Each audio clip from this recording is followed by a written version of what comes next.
નમસ્કાર ખેડૂત મિત્રો, અમારો અનુભવ સિરીઝમાં તમામ ખેડૂત મિત્રોનું હું સ્વાગત કરું છું. આજે આપણે એક એવા પ્રગતિશીલ ખેડૂતની એમના ખેતરે આવ્યા છીએ. આપણે એમનો જ અનુભવ એમના શબ્દોમાં સાંભળીશું. નમસ્કાર. નમસ્કાર. સૌપ્રથમ તમારો પરિચય આપો. મારો પરિચય નામ છે અબ્દુલ ઘની કુંભાર બરોબર. અને ગામ ડગાડા. ડગાડા. તો અબ્દુલભાઈ, આપણે વાતચીત કરીએ કે તમે કઈ વેરાયટી વાવેતર કરેલી છે? આપણે સાઈ 33 સાઈ 33 વાવેતર કરેલી છે, સાઈ સીડ્સ કંપનીની. બરોબર. તો અબ્દુલભાઈ, તમને આ વેરાયટીની ભલામણ કોને અને કયા એગ્રોમાંથી લાવ્યા હતા? ચામુંડા એગ્રો પરેશભાઈ આપી. બરોબર. પરેશભાઈએ તમને ભલામણ કરી હતી. અને આપણે કેટલા વર્ષથી આ વેરાયટી વાવેતર કરો છો? ચોથું વર્ષ છે. ચોથું વર્ષ છે. એટલે તમને શું 3 વર્ષનો સારો અનુભવ પણ છે.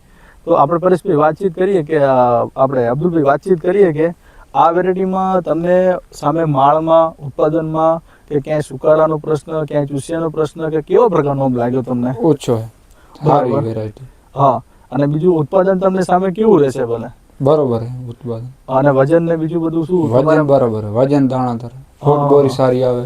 કેમ કે આપણે જુઓ અત્યારે જે સાઈ 33 નો તમને ફૂટ જે વધારે હોય છે, બરોબર, તો સામે માળ પણ લાગવાની છે. અને જો મણકા તમારે વધારે હશે તો સામે ઉત્પાદન પણ વધવાનું જ છે. એટલે મેન કે ચૂસિયાનો પ્રશ્ન ના હોવો જ ના જોઈએ. ઘણા બધા આપણે વેરાયટી પારખવાના હોય છે ભલે તબક્કા. તો બીજું અબ્દુલભાઈ વાતચીત કરીએ કે આ વેરાયટી શું બીજા ખેડૂતને ખરેખર ભલામણ કરી શકાય તમારા મત મુજબ? બરોબર.